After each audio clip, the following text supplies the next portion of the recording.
I'm Dr. Howie Jacobson, and this is the Plant Yourself Podcast.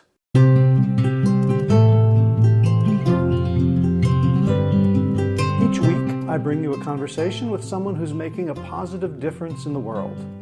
And for my day job, I help leaders and their teams master their mindsets so they can achieve great things.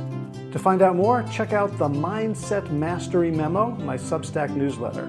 You can find it at plantyourself.com/memo. And now, today's show. My guest today wrote a book called What Lights You Up that immediately jumped onto the USA Today bestseller list. That's not surprising because it's a book for job seekers, how to get the job that you want. But it's way more than that. And if it was only about job seeking, I wouldn't have been interested because I'm basically unemployable. I have to work for myself. But it really is about the energy of discovering what really makes you happy, what work you are born to do, what type of activities, what purpose, with what sorts of people. And that's really important in the world right now. I've worked with a lot of organizations, and it's rare to find an organization where even half of the people are just excited about coming to work and contributing and making that a big part of their lives. Most people I know in large organizations are just clocking time. It's sad, but it's true. And it's sad for the organization because they're not getting the full input of talent and excitement and creativity and energy that they could be getting from their people. But I don't mourn for corporations. I really mourn for people who are spending 8 hours, 10 hours a day, 12 hours a day, sometimes with commutes, doing things that don't light them up. The world needs people who are on fire because we're in a mess. And if people are just sort of doing business as usual just to pay the bills, we're not going to get out of that mess. So our conversation actually turned quite a bit to me as a solopreneur, as a practice owner, around how do I do work that lights me up when, again, there's always considerations of, well, I got to pay the bills. This seems to be a pretty easy avenue for getting some business, and that one seems hard. How do I combine my passion for social justice, for animal welfare, for climate sanity with making a living and feeding all my ego needs and all that? So it was a wonderful conversation. I got a lot out of it. I hope you will get a lot out of it too, both if you're a job seeker looking for that perfect fit or if you're just looking for clients. So without further ado,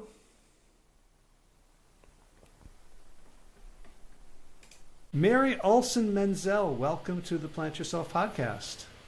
It is so nice to be here. Thank you for having me. A pleasure, a pleasure. I'm going to try not to make this all about me, but it's going to be hard because you've written a book that I've been taking lots of notes, and it's like, oh, this is useful. This is really helpful. This is a great way to think about it. Before we get into it, why don't you introduce yourself and say a little bit about what you do? Sure. So thank you again for having me. I am an executive coach. I've been in business, recruiting, coaching, and leadership work for over 30 years. And I have my own firm that I have in partnership with an amazing partner. And we are really, truly about helping people lift up their leadership so that they can be better leaders. And we call it humane leadership. Humane leaders so that they're actually getting the most out of their people by inspiring them. So I wrote a little book that just came out on the USA Today bestseller list, and it is called What Lights You Up. And that has been a passion project of mine to help people find truly what lights them up, but also to figure out where they want to go next in their jobs. Mm-hmm. And it kind of makes sense as a first step. If you're asking people to be humane leaders, to be inspiring, it's probably a good idea that they're doing stuff they want to do, where they want to do it. Yes, because that, if you're happy in your job, that spills out to everyone around you, including your teams. Mm-hmm. Yeah, I was interviewing someone a while back, Simi Riot, who wrote a book called Productivity Joy, and her question to people is, are you a joy to be around? Right? I mean, don't we want to be around people who are a joy to be around? Yeah. Yeah. And so what the book is saying, I think, is that it's, first of all, there's an assumption that it's possible to find something that lights you up.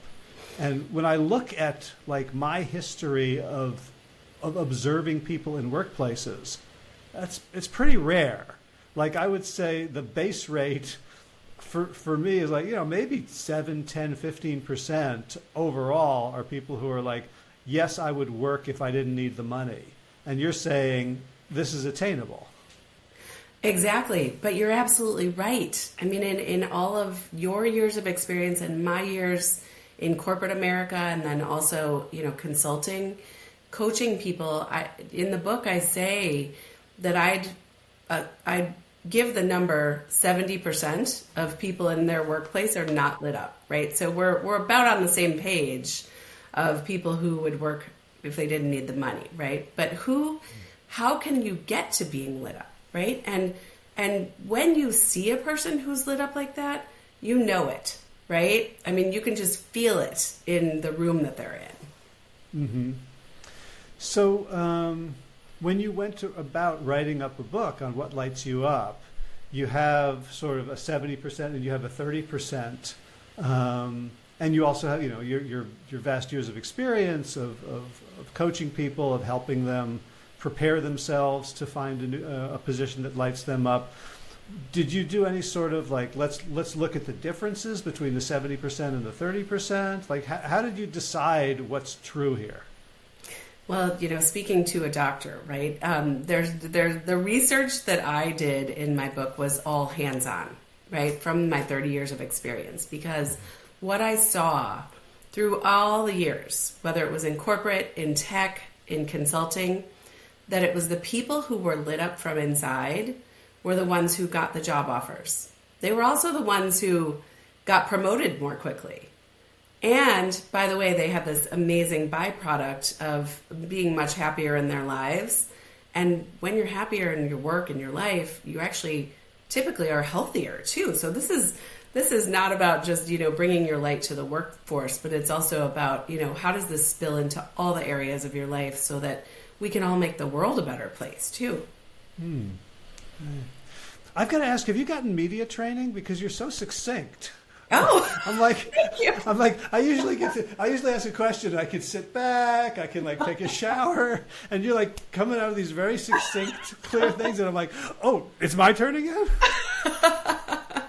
Well, thank you so much. I mean, first of all, my first job out of college, I was a television reporter.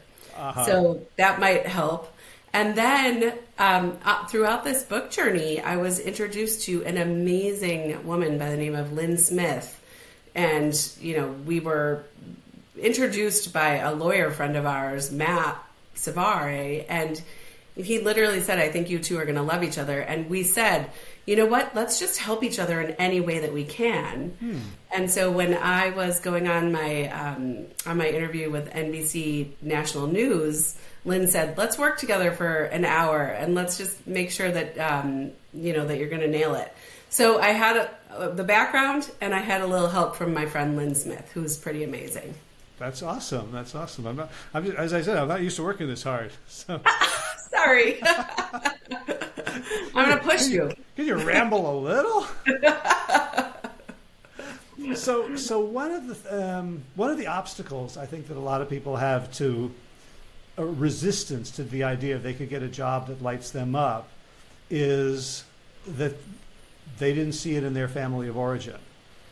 And there was a valorization of, dad hated his job, but he went in every day.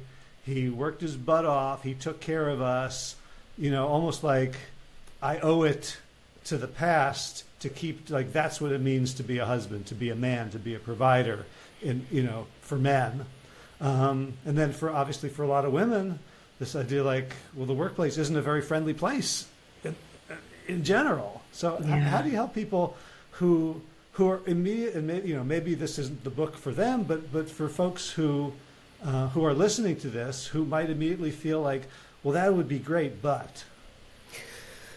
Yeah, a lot of people feel lost, right? And so this book is for them because if you open up into the first couple of chapters in my book, I talk about my parents, right? And I'm determined to break that cycle. So my dad was a really, really successful advertising guy doing what he loved. And my mom was an artist and a dancer. So creativity was, left and right in my house. And at one point, my grandfather asked my dad to take over the family business. So he had to step out of the advertising world that truly lit him up and step into more of an operations role and run the family business. And so I witnessed as a child, I didn't know what it was then. It took me a while to be able to articulate it. But I witnessed as a child my dad's light go out, or at least dim, right? Because he took on the responsibility of the family business out of a deep responsibility for his family and for, us, right? And then he had to ask my mom to come help at the family business at one point. So she had to give up her dancing and her art and everything that lit her up. And so I witnessed it as a child. And I remember saying to my dad as I was going off to college, I don't want this to happen to anyone. I don't want people to be in jobs that don't at least give them some joy, right? And no job is perfect. I always say, and in the book I say this too, follow the 80-20 rule, right? If 80% of the time you're happy and fulfilled by what you're doing, then you're winning, right? We all have, I have a paperwork a mile high over here that I have to do that doesn't light me up. But talking to you lights me up. So, I think that there's a way to break the cycle, first of all, to answer, the question for those people. But also, you deserve to be happy, right? And many of us, especially our generation, we went into professions maybe because we thought we should. I know a lot of people in finance who went into finance because they knew they'd make a lot of money, right? And maybe could retire early. Or people that went into law or anything else, right? Healthcare, because their parents said, you should be a lawyer, you should be a doctor, right? But truly, the shoulds have to kind of be wiped away. And you're a perfect example, right? In how you've managed your kids and parented your kids because you've let them do what lights them up. You didn't push them into a should situation, but many people still get pushed. So I'm kind of like trying to say, let's break free of this. Let's tap into what it is that you're doing out of that deep sense of responsibility. Yes, you have to keep the lights on in your house, but it is imperative to keep those lights on in your heart too. So how can you get to that intersection that is, my favorite Japanese word, ikigai, which is the intersection between what your natural gifts are, what you can get paid to do, what the world needs, and what your purpose is. Yeah. I love a good Venn diagram. It's Exactly. Good one in the book. And also I have to thank you for giving me the new tagline for my podcast, more fun than paperwork. I love it, right? Much more fun than paperwork, for Much sure. more fun than paperwork. So what do you tell people who their light has been so dim, or the obligations on it have been so heavy that they don't know where to start, right? Like in some sense, you're correct. I've been a good example of, letting my kids, first of all, my kids weren't going to listen to me if I there wasn't any winning of, had I tried to enforce it. So I didn't even, my wife and I didn't really even bother. But in terms of my own life, like, I feel like I'm a, frustrated performer. And, here I am in front of a mic, letting that come out to some degree. But I was definitely pushed in certain expectational directions, and it was very, very velvet glove.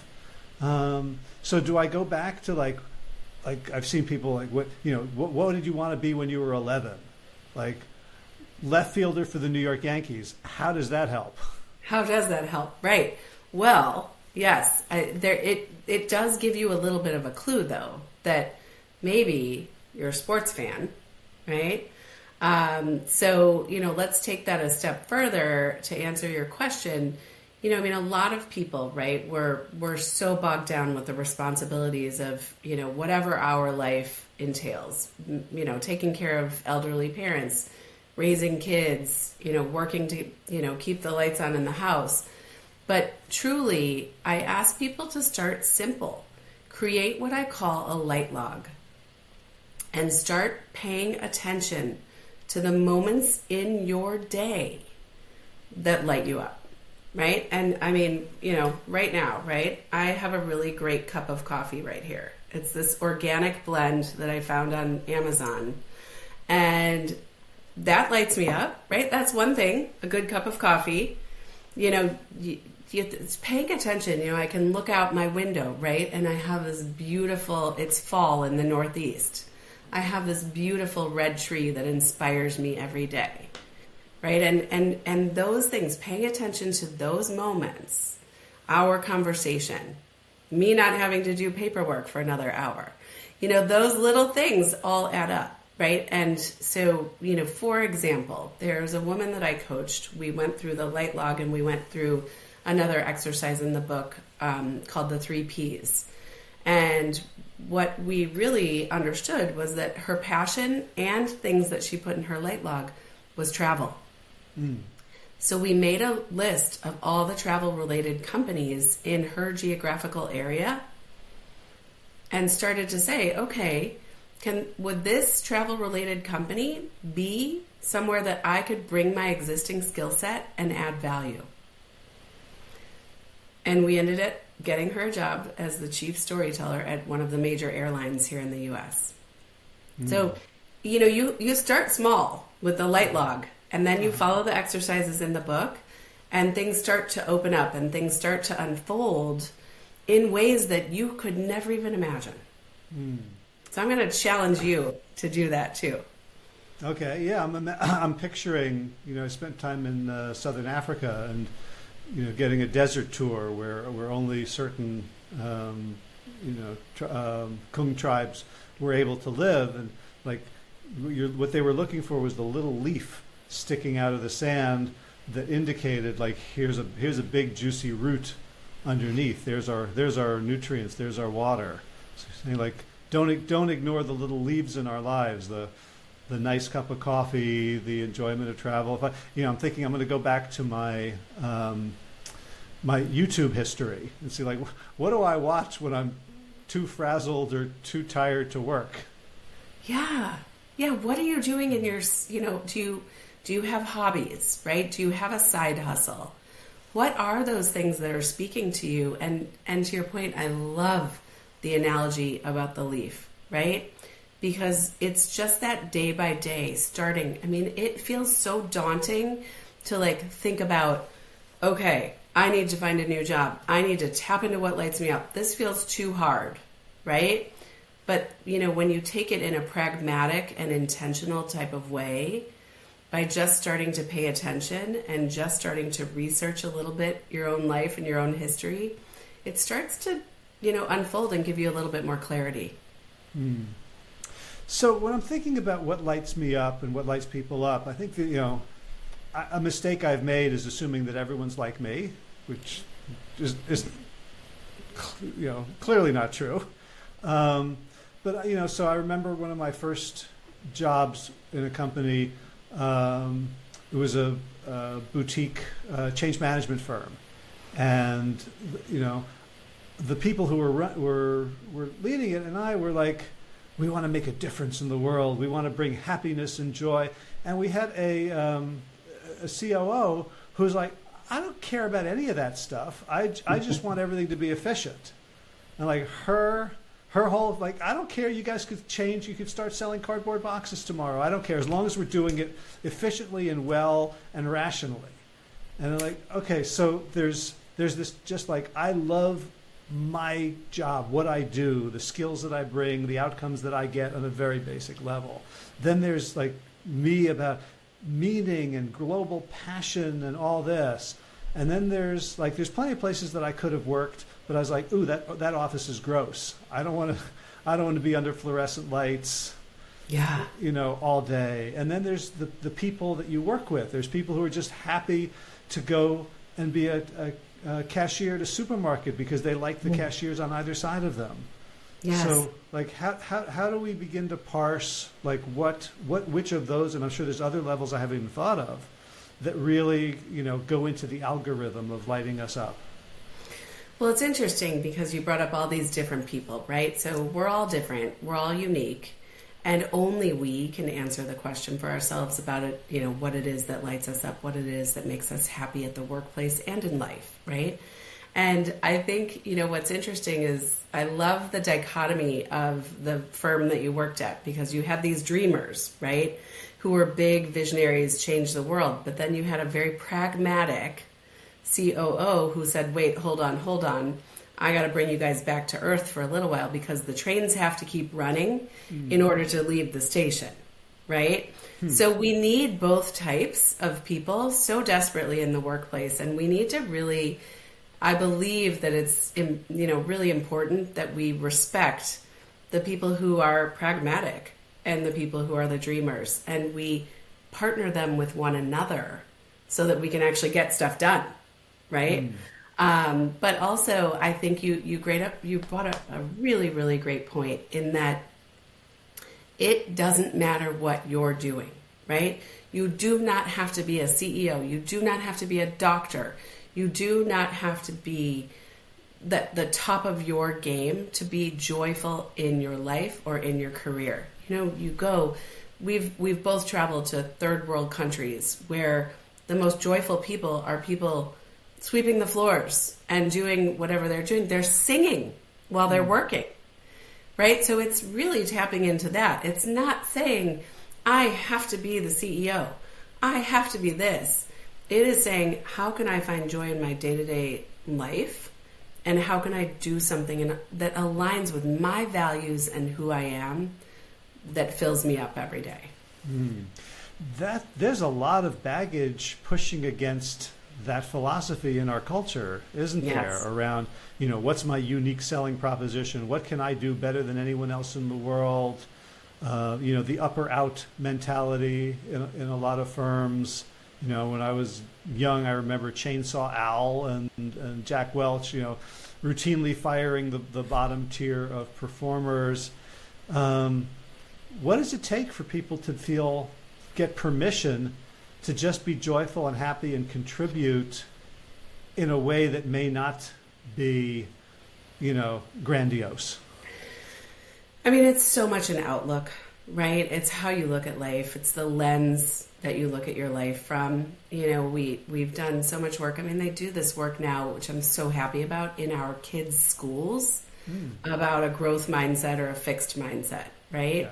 If you have a growth mindset, right, which you know more about than I do, the psychology behind it and what is really truly happening is you're looking at every day with gratitude. You're looking at everything that happens to you almost as a gift, right? If you're in a fixed mindset, you're going to stay kind of stuck where you are. But if you're in a growth mindset and you love, and you love sweeping that floor, right? The rest doesn't matter. And the fact that we do live in this culture right now where our generation especially is, we've been very, very driven for most of our lives. At least I know you and I have. But, it's our kids who are changing that perspective for us. And that's where I say we have so much to learn from the different generations in that these kids that you and I are raising, have raised, continue to raise, are the ones who are saying, wait, I want more out of life. I want to do something with purpose and meaning. And I think we can, take a page from their book and say, wait a second, we can all do that. Yeah, there's a quote that begins one of the chapters, and I'm sort of paraphrasing because I don't remember it exactly, but it's basically to prepare for your tomorrow. The best way to prepare for your tomorrow is to be impeccable today. Yeah, it's really just start today, right? I mean, this is the thing. Once again, it's very daunting to think, I'm stuck, I need to get to here, right? But when you just start with those small habits every day, I talk a lot, and it's not even in the book, it's something that has emerged as one of the media's favorite things that I talk about is the morning power hour, right? Your morning power. We have that, right, with the 100 coaches. We have a Tuesday power hour, but I recommend that clients just take a morning an hour every morning with their first cup of coffee or their tea and do some networking, because that network is going to help you thrive too. And I'm kind of pivoting now over to a whole different topic in the book, but it's really important. Once you've tapped into what gives you joy, once you've tapped into what it is that lights you up, how do you get there? That's with intention, but it's also with really, really building your network and growing your network and making it meaningful. And I always say, if your inner light is your superpower, right? Your network is the super highway that's going to get you to your next job. Yeah. So this is where I have to be careful not to just become a free consulting client for you, because when we were talking about doing this conversation, I was asking about, is this also relevant for freelancers, for consultants who are looking for clients as opposed to job seekers who are looking for salaried positions. And I've got to say, my favorite chapter in the book was the how can I help chapter, because it gave me not even the scripts, you have wonderful email scripts, just fill in the blank, but it gave me a language for networking that felt so honest, honorable, and generous, as opposed to the way I'm thinking about networking when I'm kind of in a deficiency mindset, got to get business. Right. Because your business development can be intentional and yet organic, right? And I think that it's really interesting. We have to wash away the old, stigma about networking, right? Networking used to be you would show up in your blue suit at a conference, you'd trade business cards, and there would be no meaning behind it. But the real networking, the powerful networking, is the stuff that has meaning. You and I having this conversation, getting to know one another. We'll have another conversation and we'll ask each other, how can we help each other, right? And that then starts to spark ideas into our heads about potential business that we could refer to each other, right? And then it just starts to create a little bit more of a ricochet, not a ricochet, that's not the right word, a butterfly effect in that now that I know that you are thinking about business development as a consultant, I'm going to be leaning into everybody that I hear who needs what you have to provide. Yeah. And this just triggered another, nature metaphor, which is, I've been a gardener for a long time, and the plants in my garden definitely talk to each other all the time. They're constantly networking. And the trees are networking through the bees. There are, pheromones that the trees give off that go into the soil that tell certain insects to be attracted. The plants that starts getting chomped by a caterpillar will let other plants nearby know to release more toxins in their leaves. There's a whole network of fungi under the soil that's making sure that everybody gets what they need to maintain this huge biodiversity. And I've kind of I'm embarrassed to say this, but I have thought of business development a little bit as a sort of co-opetition, but with the accent on the tition. It is there's only so much to go around. and maybe there's somebody else who's better at it than I am, so I'm diffident, or maybe I have to, build myself up to appear like I have, a bigger stance than I have. And you're saying just be generous and curious. Yes.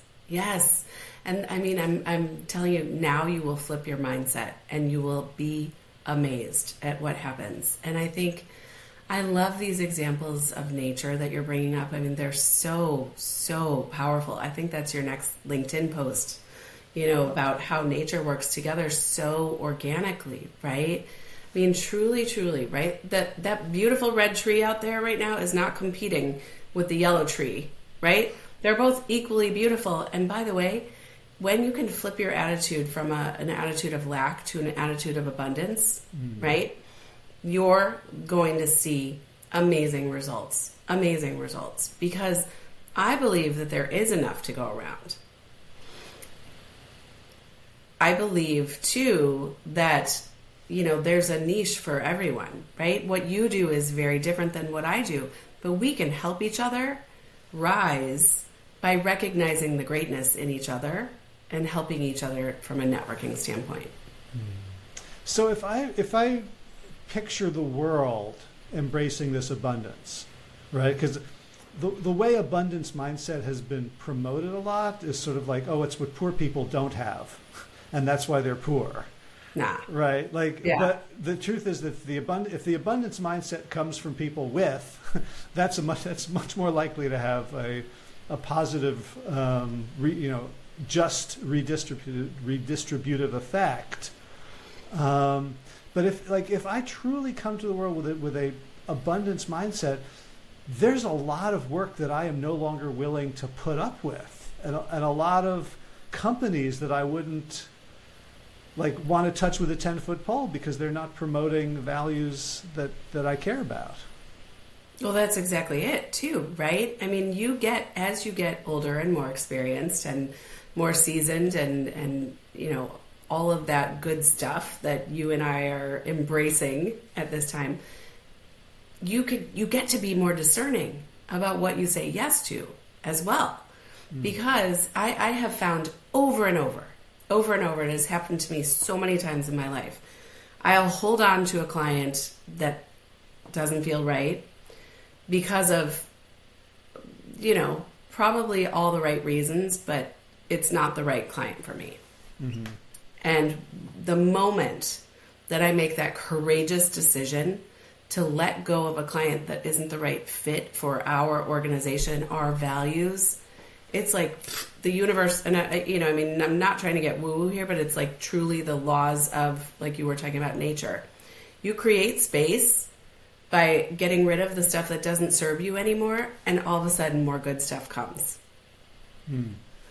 And truly, I mean, I had a really hard decision to make a couple of years ago. Our firm that I built 13 years ago, another baby of mine that I put out there into the world, right, was, we were doing both executive search and leadership development and coaching and career coaching. And what was truly lighting me up was the coaching, the leadership, and helping people move into careers that they loved. The search side, it wasn't lighting me up anymore. There was a time when I really loved it, but it was also a very lucrative part of the business, so it was very hard for me to give it up. But once I stood in my own truth and gave myself the advice that I give to clients, I phased out recruiting, and our coaching business quadrupled in demand and revenue. So those tough, courageous decisions, when you have that inkling that it's not aligned with your values, pay attention to it. Yeah, for about a decade, I was doing marketing strategy from 2002 to 2012, 2013. And one of the clues that I was in the wrong job was that every morning I'd wake up and I would repeat a mantra to myself about how great marketing was. Right, marketing helps people who need each other find each other. Marketing can save the world. And I wrote about this stuff, and it's all true. But the fact that I kept having to remind myself, it was like water falling on a rock instead of a sponge. Yes. My principal issue with it was that I was just as likely to help someone sell some crap as something valuable, and that most of the techniques I had learned were in essence, manipulations based on human foibles and weakness. So we'd always go with scarcity, right? Yeah. Right? We'd always go with some sort of contextual comparison that may not be relevant, it may not be actual, but it's sort of it puts this one against that one, and it took me. I'm embarrassed a little bit about how long it took me to realize, like, there were parts of it that to me were icky. Yeah. Well, what was your aha moment? How did you pivot out of it? I didn't. Well, I guess I did, but it was the universe threw me a rope. A person that I admired greatly had written a book that I found extremely important, and I had become friends. And 7 years after that first book came out, he asked if I would help edit his second book. And I was at this point running a digital marketing agency and living in South Africa with the world's worst internet. And there was no strategic value for me in taking huge chunks of my time to help him edit a book. And I said yes, because it was more fun than what I was doing. Yeah. And but I it remember, was your lifeline, right? Yeah. It was your lifeline. So apparently I did a good enough job that from editor I became co-author. And from co-author, I got my name on the cover, and it was the topic was plant-based nutrition and health, and that allowed me to take my coaching skills and my marketing skills and apply them to help people become healthier, to help them eat in a way that promoted, environmental justice and healing, that promoted welfare for animals. And honestly, that lit me up from like 2012 to about 2018, when I felt another stirring, which was to have greater impact at scale, to take the things that I'd learned about helping somebody, not eat a cookie, and bring it back to the original work I was doing around leadership development, with the understandings around neuroscience and habit formation that I had gained over those years. But it's always felt like, the universe is like waving flags and playing trombones in front of me, and it's just, it's a rare moment when I will just stop and open my eyes and really pay attention to what's in front of me. Well, that is exactly it, right? That's what I talk about in the book, is you have to pay attention to those quiet yearnings in your heart, right?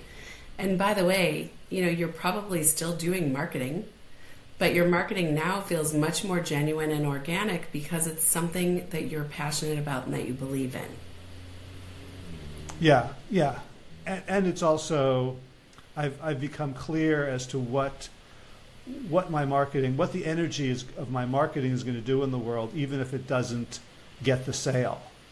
Yes. And that's more organic, right? Because when you're putting more good stuff out there into the world, that's coming back to you, and people are noticing, and people are starting to pay attention. Oh, wow, look at what he is putting out there in the world. Look at how he is trying to change his corner of the world by helping people be healthier in both mind, body, and spirit. Right? So that kind of marketing, where and people ask me why I wrote this book. I literally, from the most, earnest of places, I wanted to help people, because, we worked with hundreds and hundreds of seasoned executives doing this pivot. And what ended up happening was those executives were so happy, and they were so, moved by the work we did together, that they said, could you help my wife? Could you help my husband? Could you help my son, my daughter, my niece, my nephew? And we couldn't clone ourselves. And so this book, which is based on my 10-step methodology, was my gift to the world.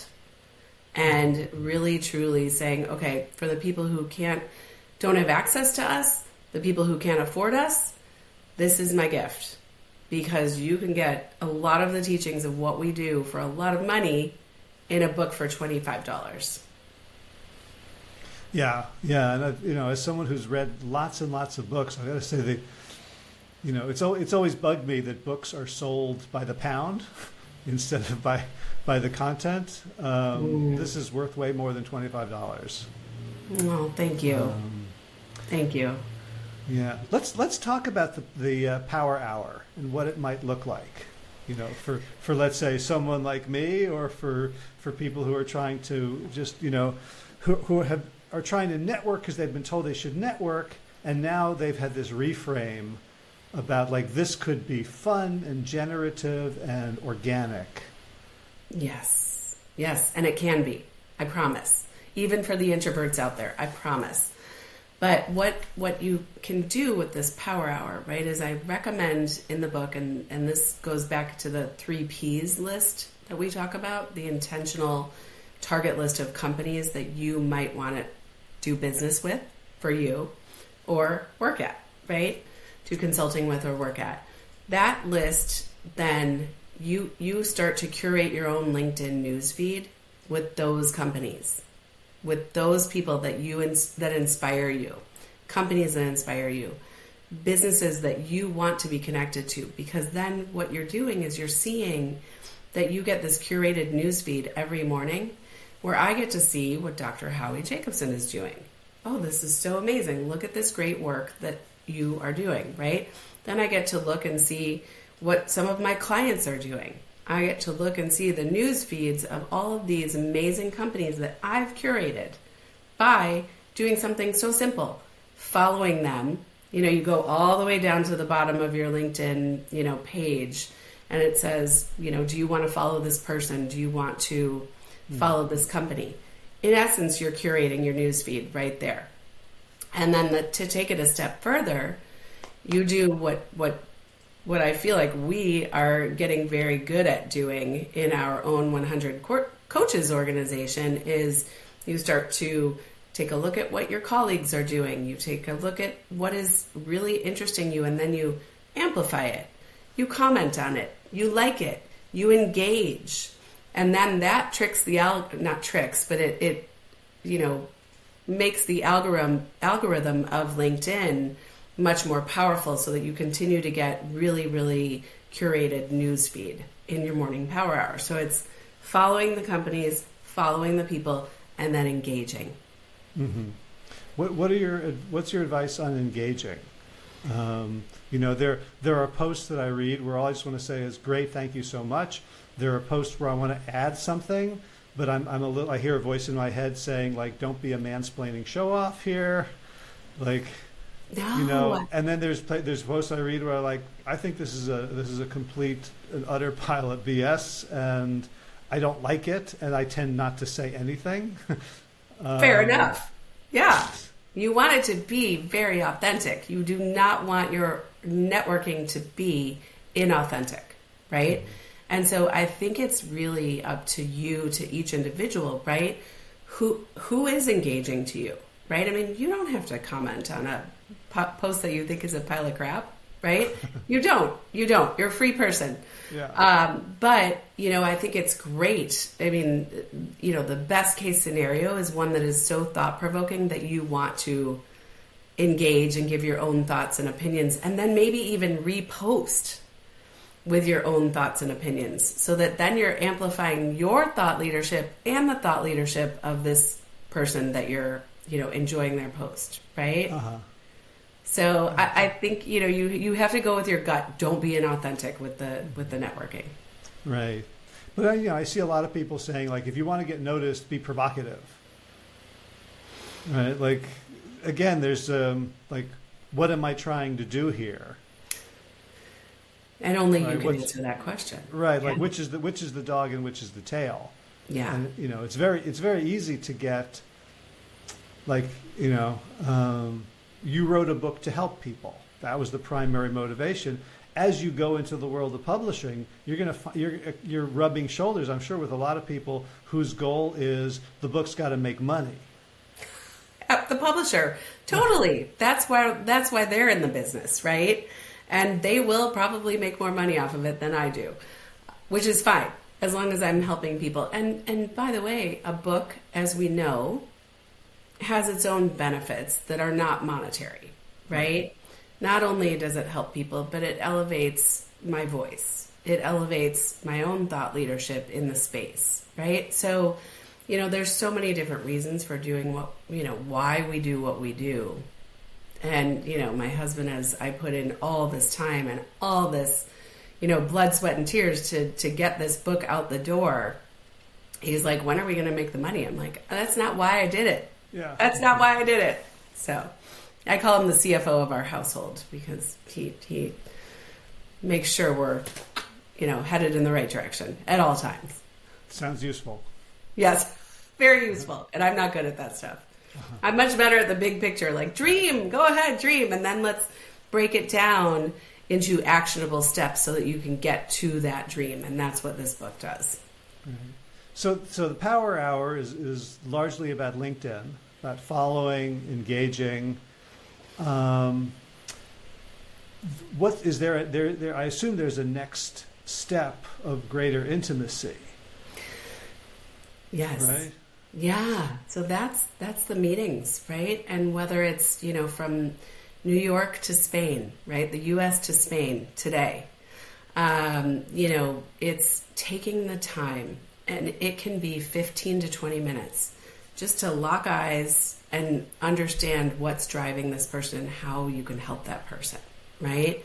And I would say, now that I'm reflecting on my work day, my morning power hour after my yoga or my workout and my meditation, after I get kids off to school, it all kind of starts. And then this is not something I'm proud of, but I also take an hour after dinner while the kids are doing homework to check in with my emails and make sure that I'm following up with the people that need to be followed up with. Make sure that I'm connecting with people on a deeper level and setting up those kinds of meetings. Mm-hmm. Gotcha. And so how do you solicit a meeting? So let's just like not to give too much away, but we're part of a Power Hour, and it's mostly people like us who are, coaches, consultants, and we can network with each other, and we can occasionally refer business, but none of you is my target market. Right. Right. So there's a sense in which, like, okay, so I'm writing all these posts, but the people who are reading them aren't really in some way, they're not the people I want. Like I'm trying to reach, executives who can hire me, people with the kind of problems that I write about and talk about. How do I get in front of them? Do I just follow them and just have conversations? And at some point, they're going to be like, "You're so interesting. I want to talk." Or do I, how do I go from being the shy kid at the dance? Yes. I love this. So let's put this into real-time action. Okay. First of all, those target customers, some of those people on our morning power hour might know those target customers, right? Mm. So tell me right now so that the whole world who is watching and listening to us knows what your target customer is so that we can all help you. Who's your target customer? So I got a few different clusters. One of them is founders who are now having to become leaders. So entrepreneurial founders who've had the brilliant idea, who've spent the 20-hour days, for years and years. Things are successful enough that now they have to run a team. And they Perfect. Have never learned how to do that. Yes. I already have somebody I can connect you with. Woohoo! How easy was that? Okay, what's your next area? Next area is leaders who have existing teams, and it could be a small business team or a unit in a company, where the way I think about it is people have maps of reality that they superimpose on reality, and so people are just having outsized and inappropriate emotional responses to things that are going on. So people are triggering each other. There's too much drama. People are not aligned. It feels like either things are so safe that no one gets to say anything, or it's unsafe and people are worried. Like, I'd love to work with those leaders and then train the teams on best practices in team building. I love that. So the world needs more of what we call humane leaders, right? And that's exactly where you're going with that one. And I can also tell you that right now, we've got a lot of business. When that business starts to bubble over, we need to bring in strategic partners to help us. Because once again, we're small and mighty. And so this is, already sparking ideas for me, right? And then you said there was a third category? Third category is kind of any organization that is on the forefront of the Great Turning, which is to say around, it's a phrase coined by Joanna Macy around the climate crisis, but really about how do we bring our spirits together to create a sustainable and just civilization on this planet. And I want to support anyone who's doing that work in whatever way I can. That might be the most beautiful number 3, first of all, because that's where you're going to change the world, right? One person at a time. And that's the one where I'm going, okay, that's the icing. Once I have the other two, then I can indulge in what I really care about. Not at all. I'm going to tell you, nope. You're going to indulge in that right now. Because I actually now see this is so powerful. I'm thinking about one person I can introduce you to on category 1. You've planted a seed for category 2 with a couple different people. I know 2 people that I want to introduce you in category 3. Whoa. Like, this is it, right? This is where the magic happens, the human connection of connecting on a soul level and on a human level about what is meaningful and what gives us purpose, right? And your number 3 is all about your purpose. Yeah. And guess what? You can work with all 3 of those categories in a really awesome, organic way, right? Because number 3 is not going to be paying the bills maybe right away, but it's going to be changing the world. The other 2 will help you pay the bills. Mm-hmm. Yeah. Wow. I got a little jaw pain from how wide I'm smiling right now. Good. If it turns into a grimace, that's what's going on. It's just a masseter spasm. It's nothing. You need to eat more vegetables. Make sure that you don't have any inflammation in your jaw. I had such a big salad today. Good. I love it. Yeah. So I feel like the question to ask now is, and maybe this is not for a public conversation, but how can I help you? Well, you are helping me right here. First of all, thank you for asking the question. See, when the teacher appears, the student will. When the student is ready, the teacher will appear, or whatever that is. But literally, I so appreciate that question. I just want to get this book into the most hands of the people who need it. So spreading the word about the book right now would be the most helpful thing for me. Excellent. So USA Today has a certain reach, but it can't compare to mine. Exactly. Hey, you know what USA Today is? It reaching to Spain? I need people like you and Macarena to help me on that front. That's right. Yeah, Spain Today. Yes, exactly. But no, I think that this conversation is already warranting a second one where you and I will go a little bit deeper on how we can help each other. That's beautiful. So the 3 Ps. So what are they, and how do we think about you deploying them to light ourselves up? Right. So you'll love this because you have a background in marketing, but at Kellogg School of Business at Northwestern University, I learned about the 4 Ps of marketing, right? Yeah. Well, what I created was the 3 Ps of a job search. And that is, in essence, flipping your job search inside out, right? Because I just posted something recently. So many people They look for a job based on what openings are out there, right? Oh, Google's hiring, but I really want to go work for Netflix, but they don't have any open jobs. Well, I'm saying throw that notion away. Yes, if you want to apply for the Google job, great. But to be very intentional and strategic around your job search, you need to create a list of companies that you want to go after. And that goes into the 3 Ps categories, your usual prospects. And I found that the best example to use is my husband's background on this one, just because he's in media sales, right? Mm-hmm. So he works for Warner Brothers.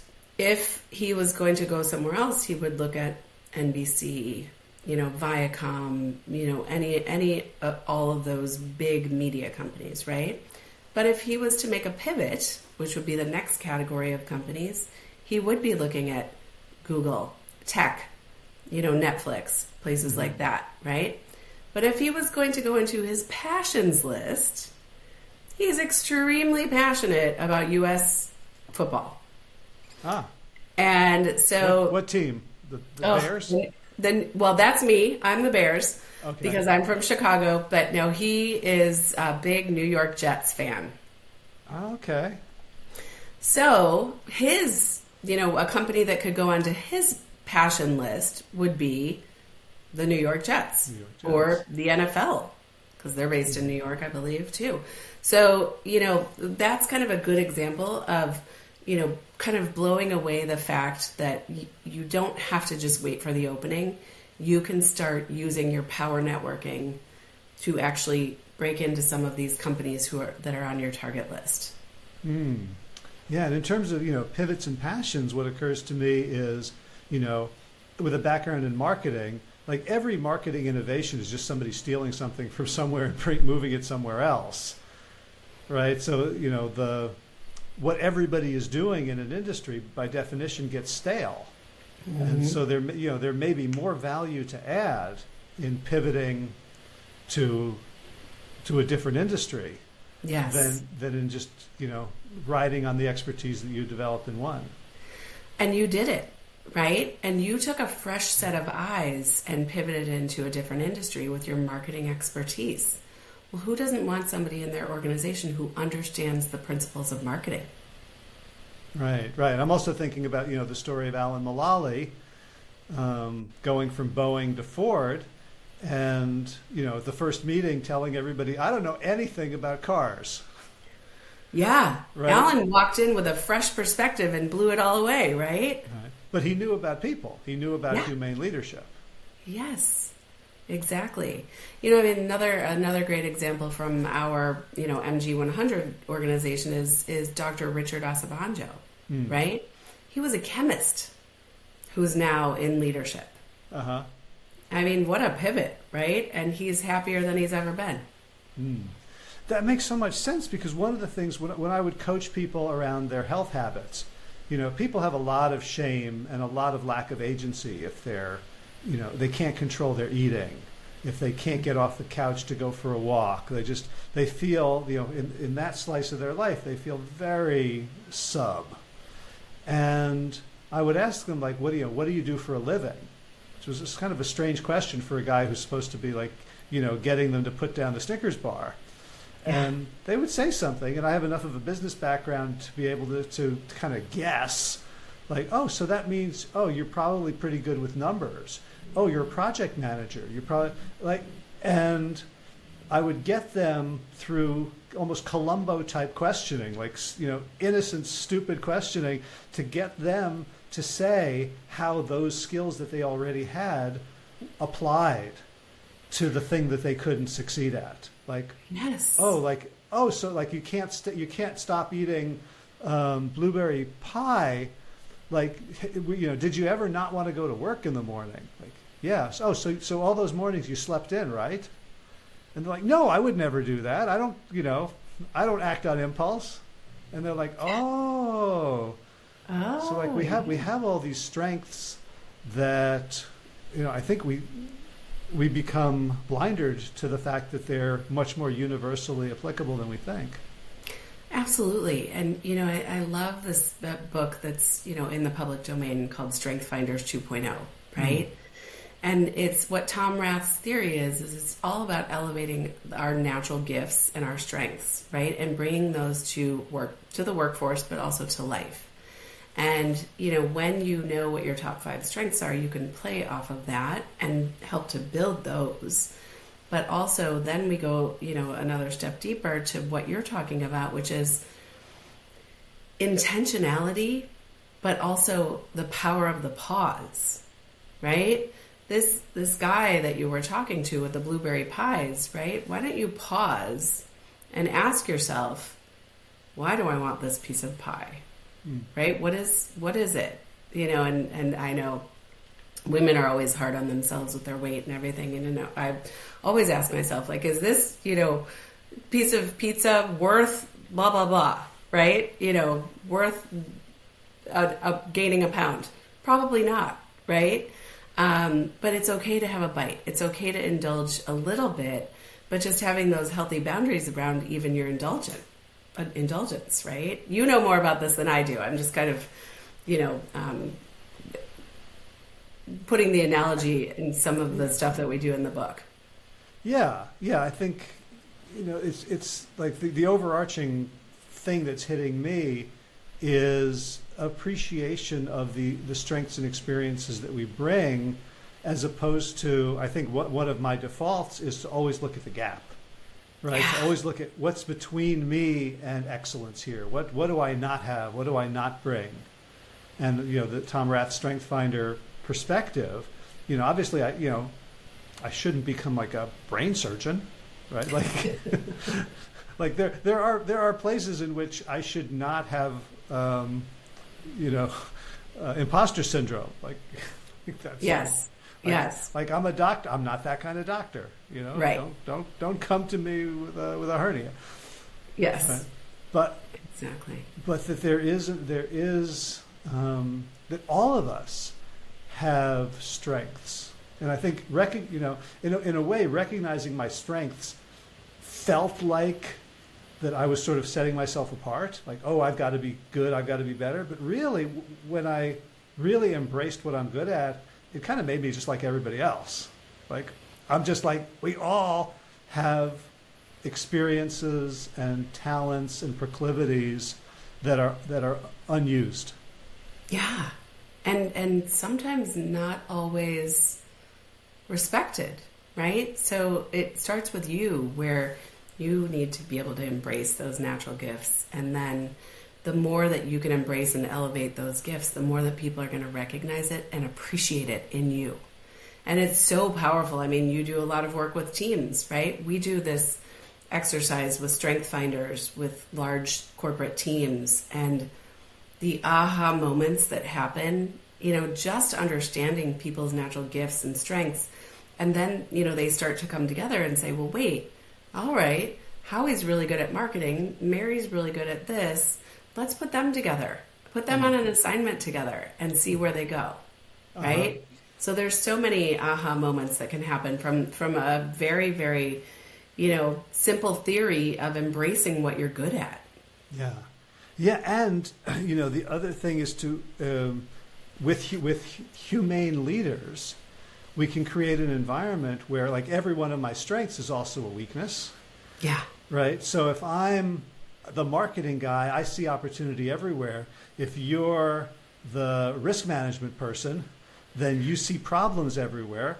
And we probably hate each other unless we are in an environment where it's safe to name and explore and understand that, oh, your impulse to shoot down every one of my ideas is protective, and I'm happy for it. Yes. Like we talked about that COO in that first company that you worked at, right? Yeah. We need the dreamers and we need the process people.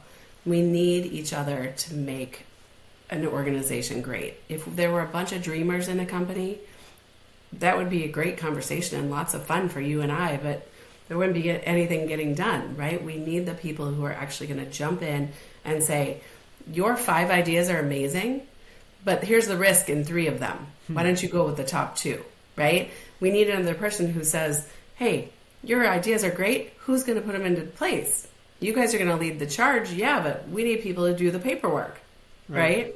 So embracing all those different strengths. I love it. I love it. So I've taken an hour out of your life, so which is what I promised. So I'm going to give you your day back and bring things to a close. Could you tell people again the name of the book and where people can find you online if they want to find out more, and who should contact you, your small and mighty company, for hiring you? Yes. Well, here's the book. I'll just hold it up, right? Okay. Oh, and it's also behind me. But What Lights You Up, Illuminate Your Path, and Take the Next Big Step in Your Career. You can find me at the book website, which is actually my name, MaryOlson-Menzel.com. You better spell that. There's enough ambiguity. MaryOlsonMenzel.com. Or if you want to do work with our organization as a whole, we have a company website, and it is mvpexec.com. mvpexec.com. So I would love to hear from you. Connect with me on LinkedIn. You and I are going to continue our conversation on a very deep level. I know it. All right. But thank you for having me today.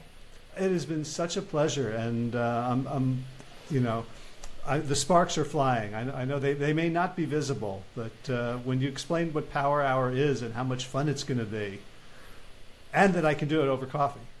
Yes, it takes on. Well, yeah, when you're doing it with the U.S., you might have to do over whatever you drink at night. But Well, do I have to do it synchronously? Can I just get up in the morning and get up in the morning and do it? Yes. Right. Because like in our group, I'm always the first person to post because it's like 3 p.m, and you guys are just getting out of your bathrobe.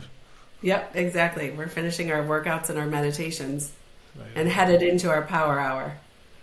Cool. Well, Mary Olson-Menzel, this has been such a useful and amazing and positive conversation. I'm still aching from the smiles.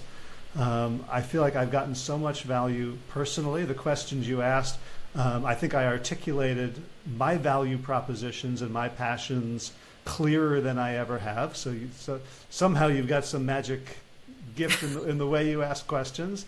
And I thank you for birthing this book into the world and for everything you do. Well, thank you. I appreciate you having me on, and I look forward to continuing the conversation. Right on. Take care. All right. Thank you.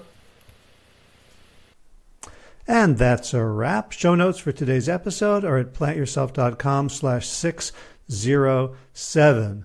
So it's 2:20 in the afternoon, and I'm still going strong after a really hard morning workout on the beach. Did some sprints, push-ups, reverse flies, planks, side plank, front plank, plank with a leg in the air, thingy raises, shoulder raises, pistol squats, front and back squats. I had to walk my bicycle back for about 10 minutes because I was afraid of riding into a ditch or a parked car or the Mediterranean for that matter, but seem to have recovered. So very, very cool. Exciting news for those of you who are old people who play Ultimate Frisbee. The Sarasota Sunset Tournament that was scheduled for October that got hurricaned out has been rescheduled for first weekend in February. So I'm thinking of doing that. And excitingly, since it's going to be in 2025, I get to play with the legends, the 60-year-olds. So for the first time in a long time, I'll be one of the youngest people on the field rather than the oldest. That's it for this week. As always, be well, my friends. Let's take this home with some gratitudes. First of all, thanks to Mama Earth. You have been so very, very good to me. Second, Will Ridenauer donated the use of his beautiful song Sabali Dawn as the theme music for this show. You can find out more about Will's music at willridenauer.com. Third, thanks to all the patrons of the Plant Yourself podcast for your financial support. You can read the names of all the patrons at any show notes at plantyourself.com. If you would like to become a patron to show your gratitude for the work I'm doing and help support it, you can do so at plantyourself.com/gift. That's GIFT, all lowercase. And finally, I want to thank you, the listener, for making all of this possible, for giving me a reason to reach out to people, to have conversations, to edit, produce, publicize. All the stuff that I do is for you, so that we can continue to have conversations and continue to ripple out healing and transformation into the world.